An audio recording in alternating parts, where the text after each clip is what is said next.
14.7 trillion naira at the end of December 2018. Senior Democrats have responded by accusing him of committing a gross offense. The All Progressives Congress has vowed to punish the Ogun State Governor, Ibikule Amosu.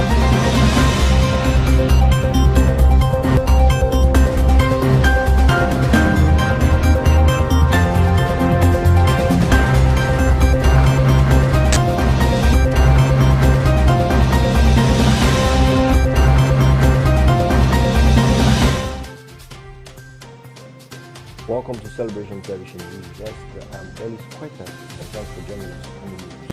And the news making the rounds. Evacuate headers from South coalition of Northern groups and federal government. Macron visits Rwanda to mend diplomatic ties. Fears over outbreak sparks restrictions in Melbourne. Electricity Act will instill sanity in power sector, says the Senate. And on sports, Villarreal beats Manchester United to win Europa League. Stay with us as the details of this news come after the short timeout.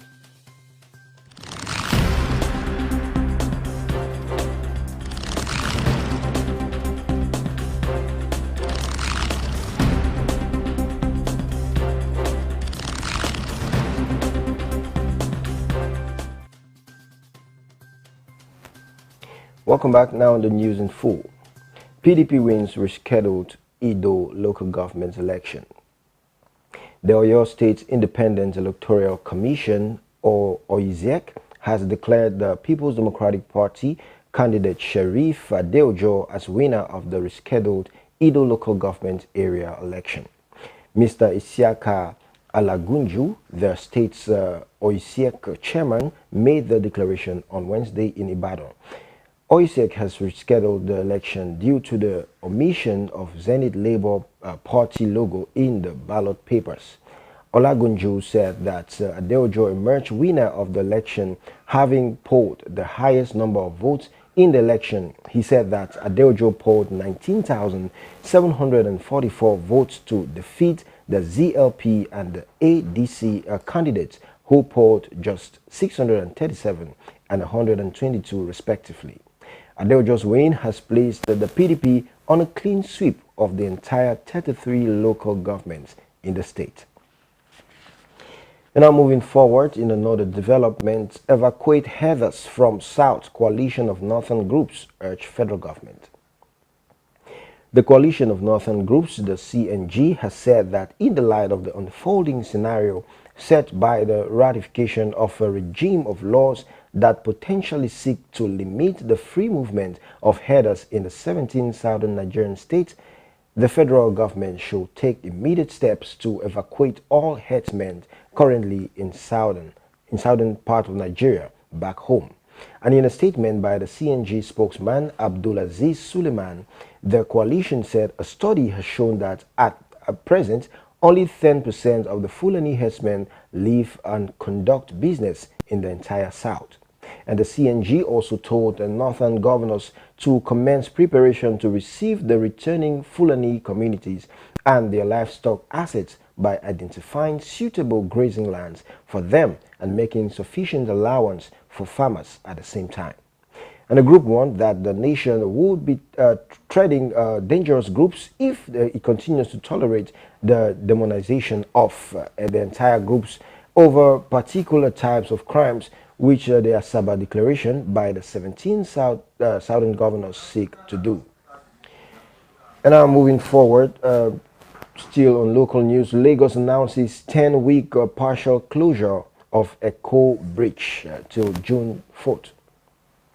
And Lagos State government has announced 10 weeks of partial closure of Eko Bridge from the consent of Alaka in Bonn, the National Stadium, for emergency repair by the federal government from the June 4th to August 13. And the State Commissioner for Transportation, Dr. Frederick Oladende, said in a statement that the repair were necessary to complete the rehabilitation works at the opposition side of the bridge earlier embarked upon by the federal government, hence the need for a notice of route diversions. And he said that pending the commencement of the rehabilitation works, alternative routes have been made available for the awareness of motorists to manage traffic during the period of repairs. And he appealed to residents of the states, especially motorists that ply these corridors, to take note of the diversion routes. And the commissioner further urged motorists to bear the inconveniences as the project was aimed at achieving a seamless, safe and efficient transport system that will meet the transportation need of a larger population. And he, however, advised the road users to comply with the directives from the state's traffic management personnel. And now on news coming from around Africa, Macron visits Rwanda to mend diplomatic ties. French President Emmanuel Macron is visiting Rwanda in an attempt to reset relations that ruptured over accusations about the role of Paris in the 1994 genocide. The visit follows the release in March of an official French report which says the then government of François Mitterrand bore a serious and overwhelming responsibility for not foreseeing the killings. And the report, which had been welcomed in Kigali, did absolve France to direct complicity in the slaughter of more than 800,000 ethnic Tutsis and moderate Hutus. And the Rwandan president, Paul Kagame, recently said that Rwandans could not forget but could perhaps forgive France for its role, and signaled that relations between Paris and Kigali were on the mend. Mr. Macron is expected to visit and deliver a speech at the Kigali Genocide Memorial. He also is expected to appoint an ambassador to Kigali, the first in 6 years. And more updates from Africa. Fresh Congo volcano warning prompts evacuation order. The authorities in the Democratic Republic of Congo have ordered a compulsory evacuation in parts of Goma, a city of 2 million just south of Mount Nyiragongo that erupted on Saturday. And the order comes after a warning of further volcanic eruptions on land and under the nearby Lake Kivu. And General Constance Dima, the military governor of the North Kivu region, said this could happen with a very little or even without a warning and could expose residents to a risk associated with the lava flows. Hence, evacuation must be carried out calmly and without haste under the coordination of humanitarian workers. And the returns to home can also be done on the recommendations of the provincial authority, he added. Residents have been told to carry the bare minimum to give everyone the chance to get on board. Vehicles will be provided by the provincial authority in each district. And Mount Nyiragongo last erupted in 2002, killing 250 people and making 120,000 homeless. And the volcano's deadliest eruption happened in 1977 when more than 600 people died. We're going to short break right now. When we get back, we get more updates from Europe. Stay with us.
having a Holy Ghost conference, and we're believing God for a great move of God. Hi everyone, this is Sinach, and I am excited to announce that I will be with the Omega Fire Ministries in Auchi, Edo State for the Holy Ghost Conference.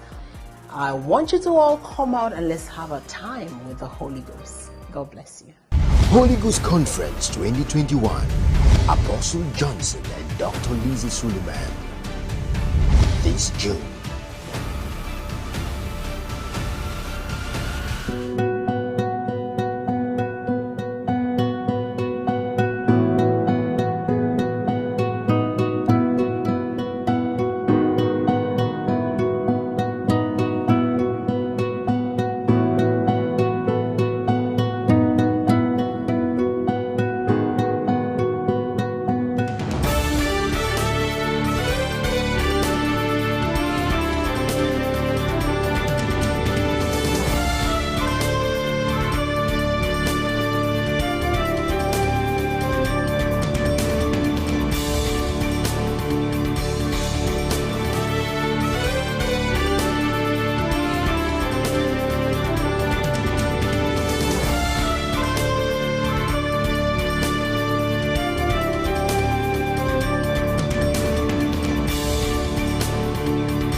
And welcome back, and now an update from Europe coming from Belarus. Lukashenko hits back at condemnation of journalists' arrest.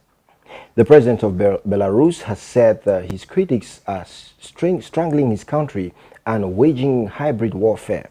Alexander Lukashenko told Parliament common sense has been abandoned and many red lines crossed as Western countries impose sanctions on Belarus. He was defending the move to forcibly divert a Ryan airplane which was flying from Greece to Lithuania to land in Belarus on Sunday. Roman Protasevich, 26-year-old of age, was placed on a terrorism list last year and says he fears the death penalty. His Russian girlfriend, Sofia Sapega, who was also detained, and were both now face criminal charges. Mr. Lukashenko commented, and he said that the first was made in public about the incident, which is drawn Western outrage. And also, European leaders have accused Belarus of hijacking the plane, but the president has insisted he acted lawfully when he ordered its diversion. And Belarus claims that the flight had been diverted because of a bomb threat from Hamas, but the Palestinian militants group denied any involvement.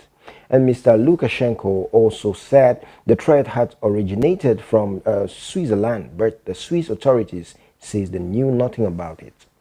Mr. Lukashenko, who has ruled the former Soviet nation for 27 years, accused the international community of interfering in his running of the country, and he vowed to respond harshly to any sanctions placed on Belarus, and said Western governments were using his country as a testing site to gain access to Russia, a close ally.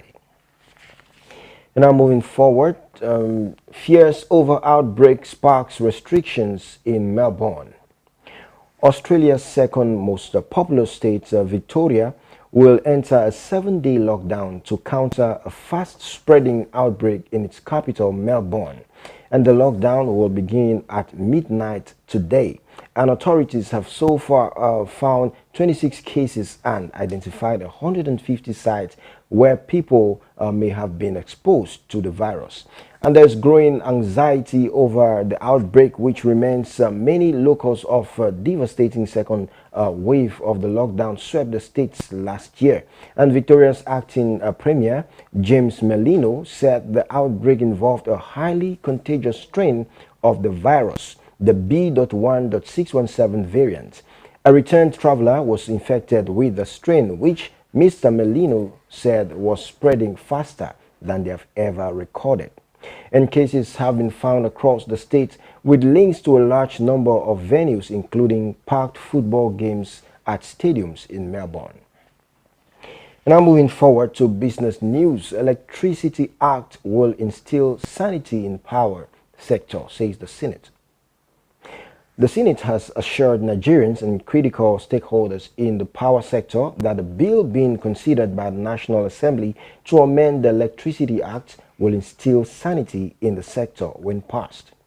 NEMSA is a federal government agency saddled with the responsibilities of enforcing technical standards and regulations in the power sector through inspection, testing, and certification of electrical equipment and products. And however, the managing director and the chief executive officer of NEMSA, Peter Wesso, complained to the Senate panel that some electricity distribution companies were still carrying out some responsibilities placed on its agencies by the act that established it.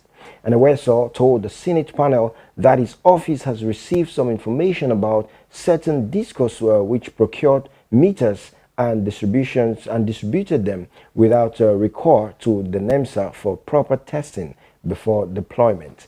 And reacting to the concern raised by NEMSA, the chairman of the Senate panel said all the infrastructure going on in the sector will be checked when the Electricity Act has been passed federal parliament.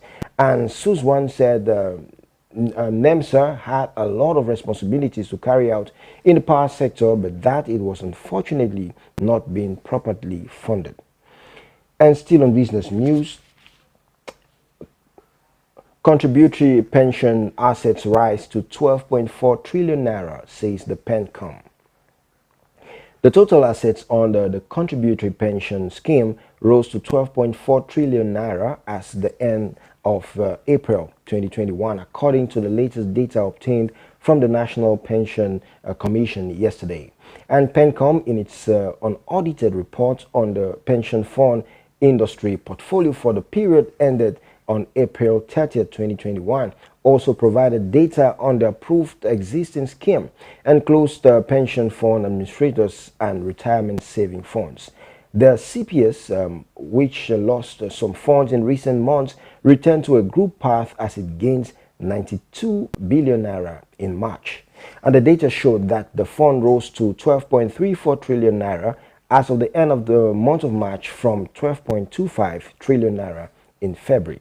And the assets, which have been the fastest growing funds in the economy, lost 7 billion naira in January and another 52 billion naira in February. And according to PENCOM, 8.4 trillion naira of the funds was invested in federal government security in March. And other investment portfolios where the funds were invested include domestic and foreign ordinary shares. And the funds were also invested in local money market securities, and the rest in the mutual funds comprising open and closed-end funds, real estate investment trust, real estate property, private equity funds, infrastructure funds, cash, and other assets. We're going on a short break. When we come back, we give you news from the world of sports.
June, we are having a Holy Ghost conference, and we are believing God for a great move of God. Hi everyone, this is Sinach, and I am excited to announce that I will be with the Omega Fire Ministries in Auchi, Edo State for the Holy Ghost Conference.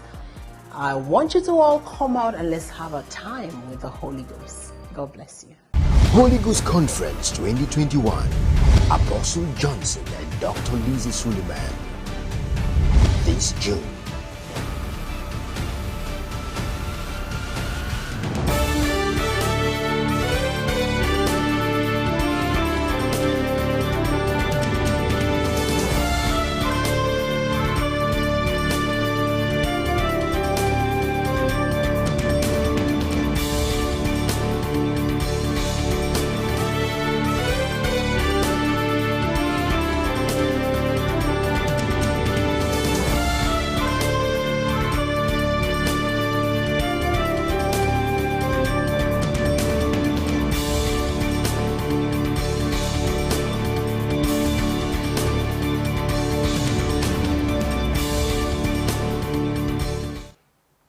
Welcome back. Now on to sports news. Villarreal beats Manchester United to win Europa League. Villarreal edged Manchester United 11 goals to 10 on penalties to win a thrilling Europa League final and title for the first time. In the first European finals to be played in front of a crowd in 2 years amid the COVID-19 pandemic. And Villarreal survived a tough second half to give coach Unai Emery a record 4th title in the competition on Wednesday, leaving United without a trophy since their Europa League triumph in 2017. What a sad time there for United fans. And in another sports news, Antonio Conte leaves Inter Milan. Title-winning Antonio Conte has parted ways with the Inter Milan amidst rumors he's set for a return to the Premier League. And Conte, who guided Inter to the Scudetto for the first time since 2010, has been embroiled in a dispute in the club's owners following the decision to cut down the size of the squad. And a statement on the club's website confirmed that an agreement has been reached with Antonio Conte for the termination of his contract by mutual consent. And there are, however, rumors that the former Chelsea boss is set for a return to England to manage Tottenham Hotspur. And that's the size of the news for us today on Celebration Television News Desk. If you're just joining us, here is a recap for the news making the headlines. Evacuate headers from South, coalition of northern groups urge federal government. Macron visits Rwanda to mend diplomatic ties. Fears over outbreak sparks restrictions in Melbourne. Electricity Act will instill sanity in power sector, says the Senate. And on sports, Villarreal beats Manchester United to win Europa League. And today on to our photo of the day. You have a photo there on your screen. You can see it tells us that we see, first of all, someone lying on the couch and doing nothing, lazing around. And this just tells us that a life spent making mistakes is not only more honorable, but more useful than a life spent doing nothing. So it is a word for you today that no matter what you do, make sure, even if you are doing and making mistakes, make sure you are doing something. Avoid being idle and avoid lazing around. It's better to do things and make mistakes and someday get to succeed than to stay idle and do nothing with your life. You can also tell us what you think about our photo of the day today on our social media platforms.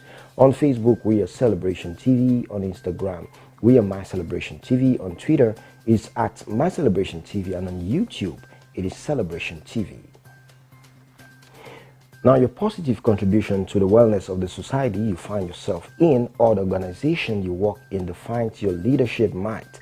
And as an individual who knows what to do and do without expecting to be pushed, has backed his ways to success. And be it known today that everything we do, think, feel, and believe either have a positive or negative effect on humanity and our national well-being. So be a part of nation building today.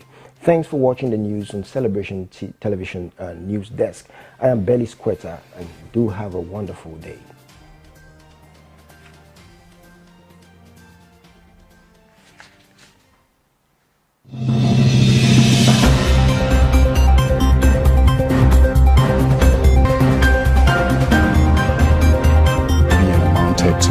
14.7 trillion naira by the end of December 2018. Senior Democrats have responded by accusing him of committing a gross offence.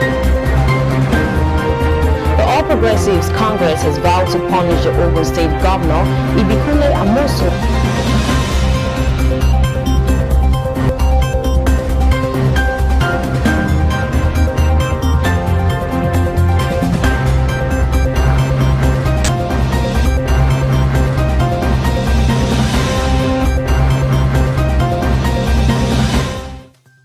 Refuse.